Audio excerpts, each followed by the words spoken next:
Hey Virgo, this is a look at the year of 2023 for you using the tarot. I like to use 2 decks here, 2 cards per month. This way I can see if there's any repeating themes or links between the months throughout the year. Let's get straight into it, looking at the card that came through first of all for January, Justice card, a major arcana card to start the year for you. Major arcana cards are more intense or felt, or they can signify soul growth. The Justice card often represents a choice and a decision. You have a lot of indicators that this year is really important around the choices you're making. You have to make choices for yourself and nobody else. You don't have to justify your choices to anybody else, especially if they're choices that are sustaining for you and supportive and really help you to live out your highest and best. The Justice card tells me that the beginning of the year is about weighing up your options and seeing where you're going to go next. So this could be the energy of taking stock. You have the Three of Wands to clarify this, a card of expansion, adventure, travel, and progression. You could be deciding in January what way you're going to go on your journey. What way are you going to really navigate the year ahead and sort of explore the territory that lays ahead of you. You could be deciding on where to live, where to move to, where to travel next. This is a year ahead of making decisions for you that will have consequences. And we should not fear the word consequence, because the consequences can be supportive, they can generate better realities for us. So it is very useful though in January to be discerning. For some of you though, there is a legal situation or a matter in the courts or otherwise that is still hanging in the balance in January. If you are waiting to hear some information around a legal matter, this is a good indication for it turning out well for you, as the threes indicate growth and expansion. This could also indicate you being advocated for in the month of January or advocating for somebody else.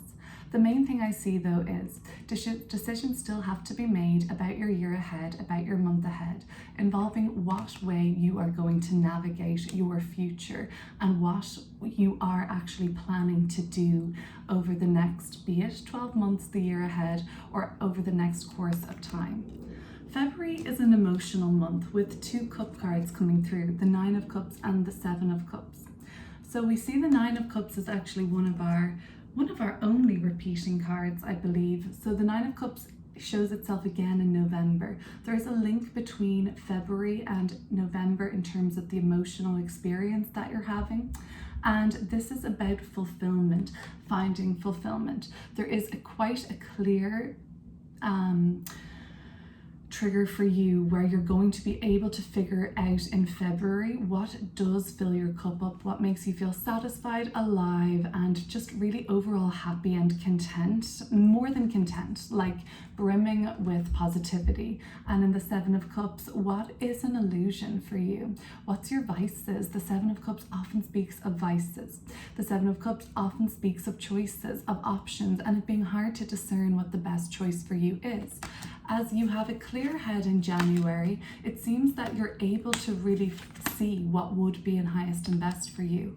By February, it's almost like your emotions are getting the better of this rational and clear way of thinking, and you're not able to sort of separate a certain reality and fantasy is what I'm thinking.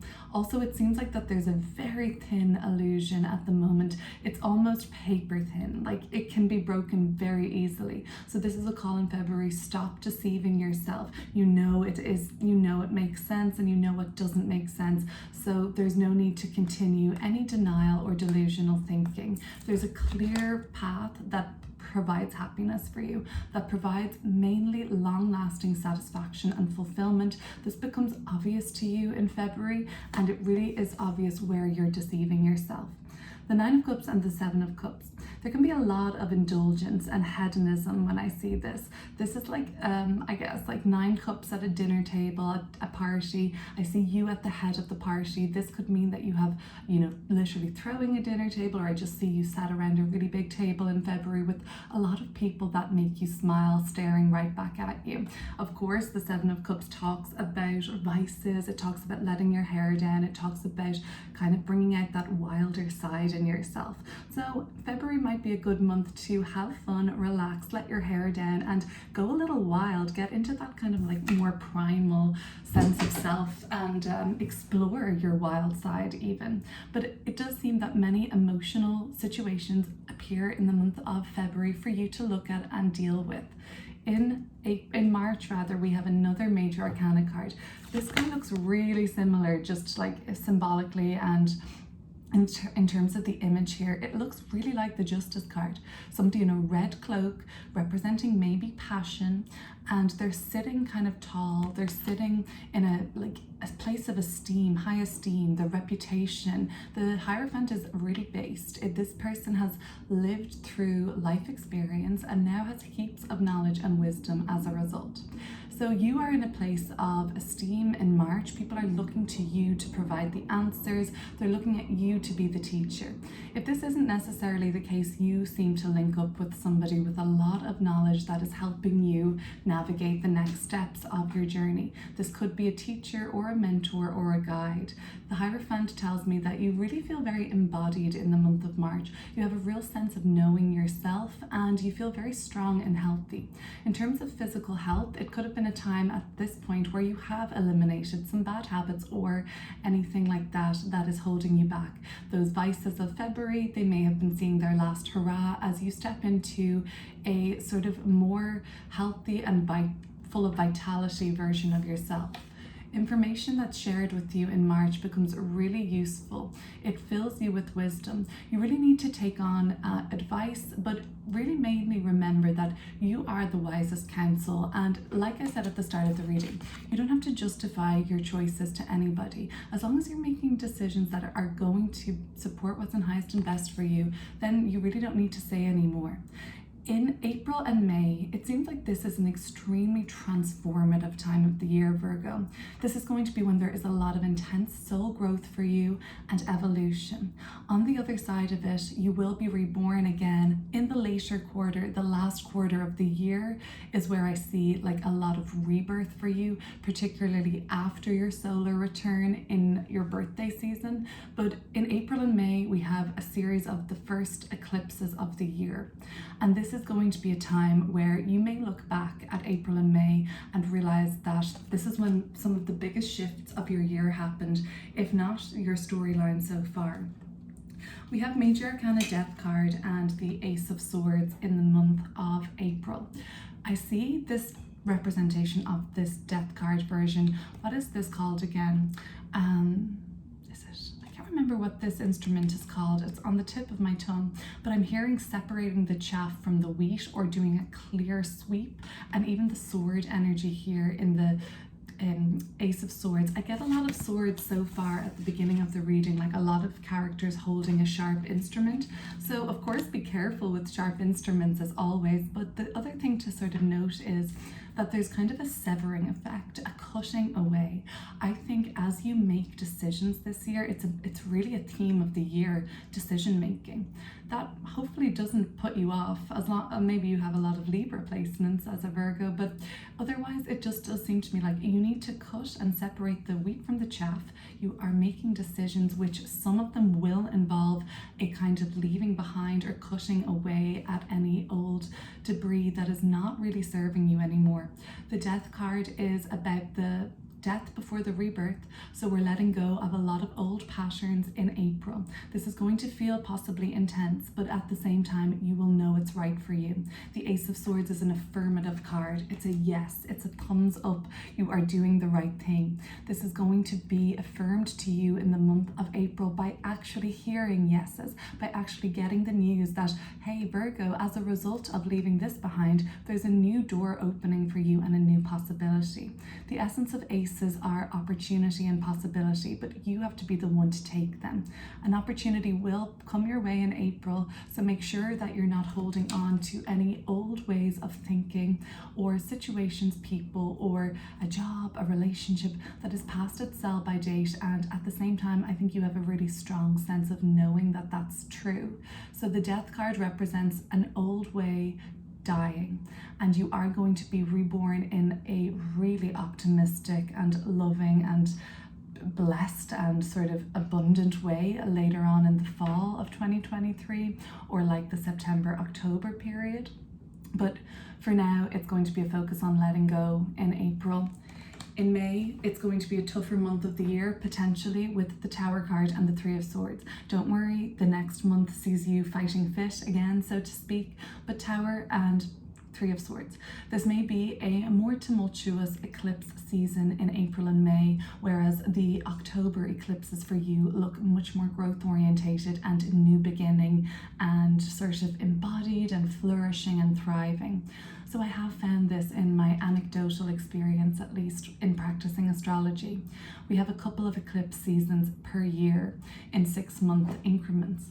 Usually one of those eclipse seasons in the year will be a little bit more of the tearing down to rebuild, and the other one is more of a rebuilding. It doesn't necessarily go in chronological order, but this is the Tower energy. This is about the tearing it all down to rebuild it. Oftentimes when this you're going to be maybe experiencing a lot of change, a lot of greater beginnings or greater endings occurring in April and May during those eclipses. But really what the eclipses are there to do is to put us on a pathway that we may not have taken unless sometimes there was more of an external trigger. And it does seem that in April and May, at least in May, there are externals that are kind of leading you towards the path that you may not have chosen, but actually when you'll look back you will see that this was probably much better for you. The Death card and the Tower card, intense energies for April and May, but you can handle it, and by June, July you're fighting fit again and you have some fire in your belly. The first half of the year seems to be a lot about what's been going on in your mind, this inner dialogue. I recently had this Tower card has been stalking me recently personally, and I was thinking, how is this going to manifest? And a certain I had a certain experience recently that was very important to me, and I got the Tower card and I was really concerned that, you know, something unexpected was going to happen, and it was just something that I was dreading. And really what actually happened after the fact, I can look back and see what really the Tower card is representing was my inner monologue. It was the panic I was feeling about a situation that never occurred but could have possibly, or maybe I was making it up, I don't really know, but it was the panic of the internal. So the Tower card can be an internal response. It can be fear, it can be stress or dread, and it can be like hypervigilance. So just look after your nervous system in May. The Three of Swords would tell me that this could be a month where tears are shed. I don't mean to dwell on this, Virgo, but look, it is the cycle of life, and I'm going to keep it real with you. May does look like a time where it could be a little bit more of an emotional time. The Three of Swords represents truth coming to light, and this can be painful, but once you drop any illusions and stare it straight in the face and pull those swords out, the healing can begin. This pain cannot be healed until those swords are removed. Yes, that will hurt, but of course, that's when the healing will begin of that wound. So break those illusions. There is something coming into your life in February that would really make you happy, or you know that you're really blessed around something in February. You have so much gratitude around this. And then there's the other side of the coin where it's like, but you're fooling yourself on something. There is an illusion here, and this is the illusion of temporary or short-term satisfaction, trying to convince yourself that this will make you long-term happy. But then whatever you've been suppressing, whatever you've been denying, and if you have continued to live in past their sell-by-date patterns, relationships, jobs, and thought cycles, or sort of just how you navigate the world, by May it's all coming clear. You won't be able to ignore it, run from it anymore. It's time to face the music. So in the month of June, a possibility for somebody to come into your life that really inspires you. Other than that, you are the confident, inspirational person. So this is the beginning of the rebirth for you. We have a couple of queens, and one coming through in October in this really beautiful new beginning, fresh start energy, and also in June. The queens in tarot are thriving, fertile, abundant, and growth-oriented, expansive energies. This is the creation of more, and they come up a couple times in the year for you. Typically, after a period of contraction, we are entering into an expansive period. So this is just the cycle of life. The Queen of Cups is telling me that in June, you're very much stepping into your physicality, your sexuality, your gorgeousness, your confidence. There's a lot of like magneticism here, gravitas, desire, and this is a person with a lot of visibility on them and their reputation just being like very flawless at this time. It's about making magic happen. But the Seven of Wands is here to sort of support this. Sevens in tarot are about making magic happen. It's progress, it's manifestation, not without the challenges. As you can see, the Seven of Wands, okay, they have to keep up their hustle and they have to kind of beat off these other wands, but they're in an advantageous position. Coupled with the Queen of Wands, this is the court card that can manage absolutely anything that's thrown at them and somehow manage to just make it look really easy and graceful, and also somehow manage to create abundance from any situation that comes their way. It's the golden touch, the Midas touch, and you have that in June. You seem to be stepping into the spotlight more in June, more eyes on you and getting the recognition that you deserve. It's a popular month for you, maybe highly social, maybe highly active in the dating scene. If you're single, June is a month where you could be batting them off with a stick, the admirers or the suitors. If you're in a relationship, there's a real sense of passion and just aliveness all around you in your love affairs and your romantic life altogether. This, on a professional level, is another month where you're going to be coming up on top, coming out on top in an advantageous position in terms of getting ahead, basically. So June is a month of getting ahead in terms of your love life or your professional life. But it's also really just important to see you coming back fighting fit again after perhaps what is more of a recalibrating April and May, the tearing it all down to rebuild it up again. And when you do, it's scary to do that, and it's change can be daunting. But what is happening on the other side is going to be so much better. So you're going to be so much more authentically you, and this person doesn't look phased to me. In fact, they look like they're really sitting firmly in their power. In the month of July, we see the Sun and Virgo card in reverse. This simply means to me that you just don't have so much of a focus on work. There are other things in your life that are taking your attention. If work is the focus, and oftentimes Eight of Pentacles upright is work, in the reversal, it's like you may not be fully satisfied in the work that you're doing in July, or there's this kind of like mediocrity, which I know is just not what you're all about, Virgo. So this could suggest that it's time to sort of reassess what you're working on. If your heart's not in it, it's okay to pull the plug. There is no shame in that. If the competition is just like getting too much for you, it's going to do two things. There's a sense of competition around you, Five of Wands, everyone kind of looking for the same outcome, wanting the same prize here. Now, you're in the position of winning out in the month of June. So again, you may be just elevated to a field where there's just more competition, more pressure on you. And if that's the case, it's just a matter of elevating your skills and honing them and perfecting them so that you again come out on top. But then there could be another situation for some Virgos where it's just like the competition is just like a bit too much for you, or it's just like too draining for you. And as a result, you're kind of producing something that's a little stale or lackluster. So get back to the drawing board in July. If you feel burned out and you don't feel inspired by the competition, well, then it might be a cue that you're not really on the aligned path.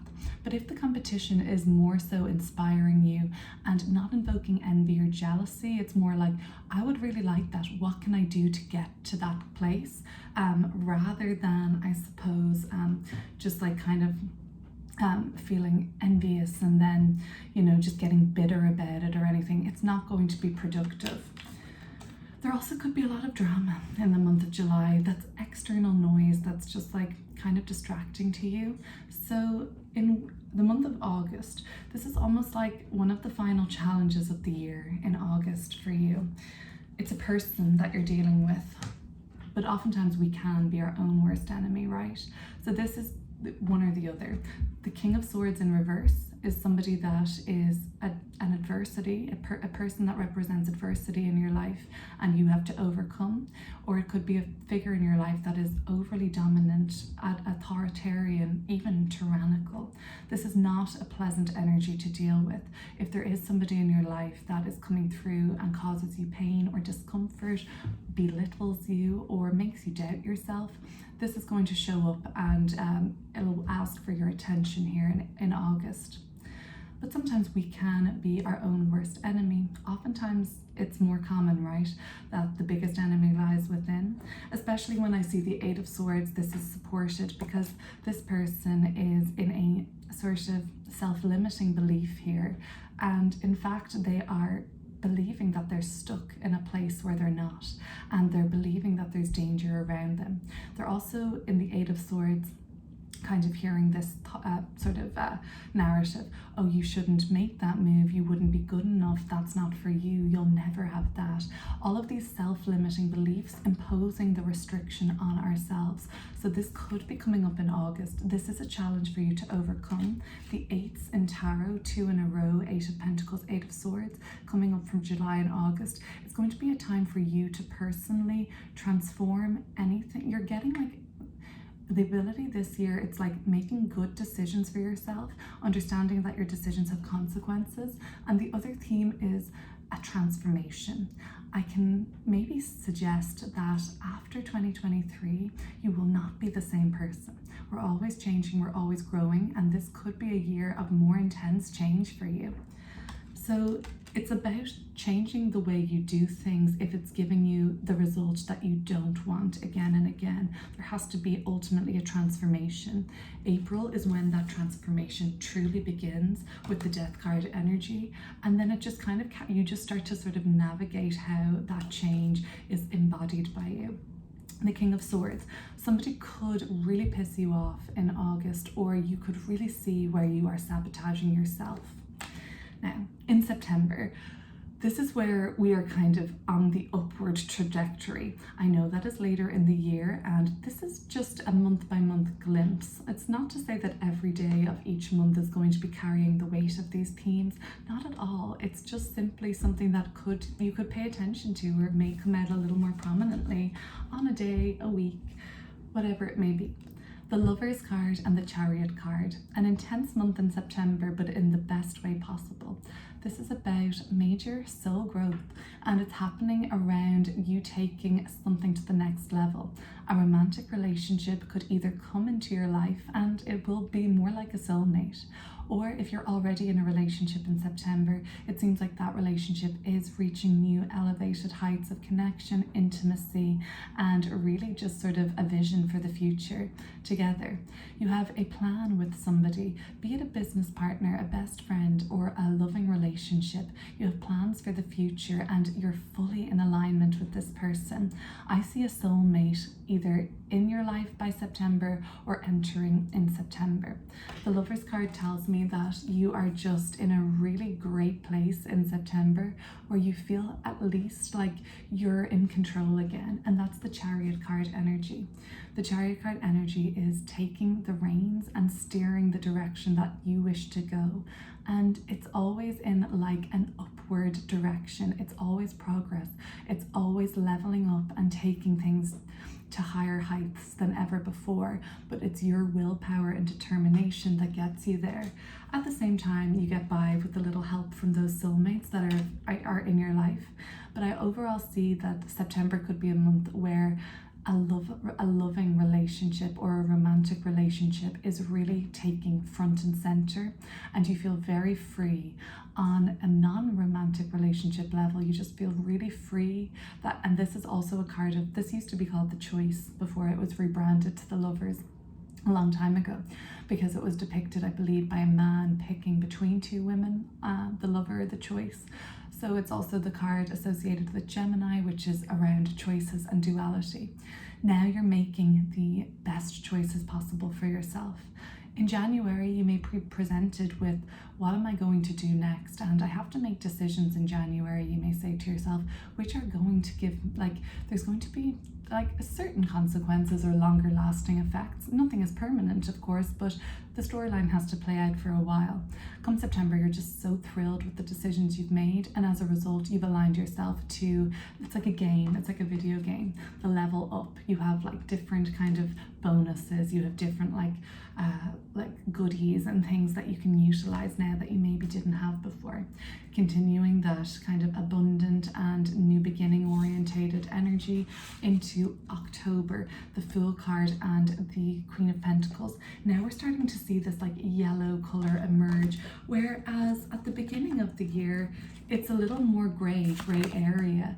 It's nothing set in stone yet at the beginning of the year. You're still making decisions that are going to lead you to where you're going, and the gray area is slightly undefined. But now I'm seeing like this vibrant yellow color starting to emerge as we get to the kind of September, October, November period.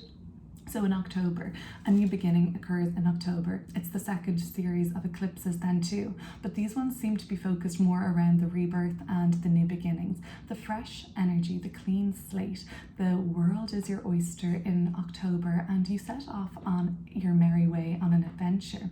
This could be a month where travel and exploration comes through. Similarly in January, it could be a month of travel, and I do see that coming through. Maybe that's more short-term trips, whereas in October there could be some sort of a bucket list destination trip, or a trip that honestly transforms you or gives you a new way of seeing the world. The Fool card talks about a new beginning, and anything is possible. You're in a really secure place financially in October. Your investments have paid off. You're kind of nurturing something is growing for you. If you are expanding your family or wishing to do so, this could be a time where this either starts to become a focus, how it's going to happen, or it could be a time where you actively make the decision or welcome new life into the world. The Fool card is new life, and anything is possible. The Queen of Pentacles is our archetypal court card of the protective mama bear, but they've nurtured something so well at this point that they don't even really need to focus on it anymore. They have created something and birthed something that kind of speaks for itself and just works. There's like the fine tuning is done, but you're in a great place spiritually, in the month of October, financially, materially. You just have this lust for life, this kind of lightness about you, this free-spirited quality about you, and all of your hard work, your efforts, all of the challenges that this year may bring, particularly around kind of April, May, and then even kind of July, August, just dealing with the sort of like aftermath of anything that's left there from the changes and the evolution that occurs in April, May. Anything that's still left there that doesn't belong anymore, you're just dealing with that on a more day-to-day level, like figuring it out. But then by September, October, it's a new way of being, and I really like what I see there. It looks really good. We have our repeating Nine of Cups here in the month of November. So another emotional month in November, an emotional end to the year. November and December, we have our cup cards coming through, and the High Priestess, which is a very kind of intuitive and deep feeling card sometimes, especially in the reversal. It's like